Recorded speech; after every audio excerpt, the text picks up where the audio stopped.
dont la population paie le lourd tribut, nous formulons les recommandations suivantes à votre égard en tant que commandant des opérations militaires au Nord Kivu. 1. Rompre le cessez-le-feu et lancer les opérations militaires contre le M23, l'ADF et tous les autres groupes armés actifs dans la province au lieu de rester à la défensive face à l'ennemi qui ne fait que progresser. Pour la réussite de cette offensive militaire, nous vous suggérons d'écarter les officiers militaires et unités de l'armée qui sont soupçonnés de collision avec les groupes armés et veiller à ce que les militaires engagés au front ne manquent pas de moyens financiers, logistiques et militaires conséquents pour venir à bout de ces groupes armés.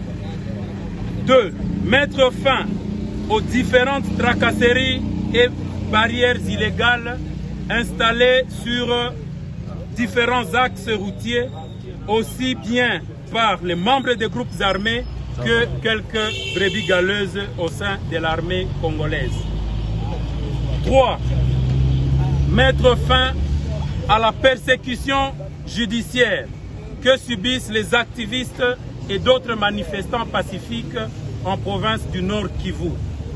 Dans ce cadre, nous sollicitons votre implication personnelle pour la libération de notre camarade Mwamisio Ndungo King, qui vient de passer 1 an et 7 mois en prison, et de 63 croyants Wazalendo détenus à la prison centrale de Goma après avoir survécu au massacre du 30 août 2023.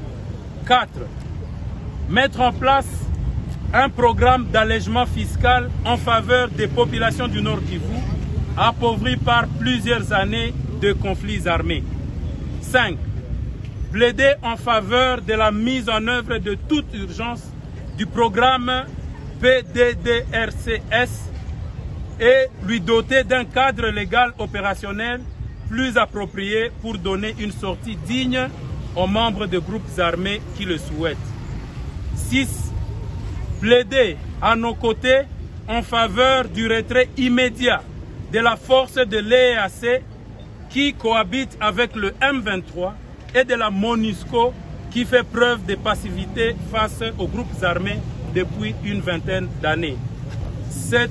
Enfin, pousser les autorités judiciaires en province à mener une enquête sérieuse et crédible pour faire la lumière sur les massacres commis en province du Nord Kivu, comme à Kishiche, Oicha et ailleurs, afin que les responsables soient identifiés et jugés conformément aux lois de notre pays.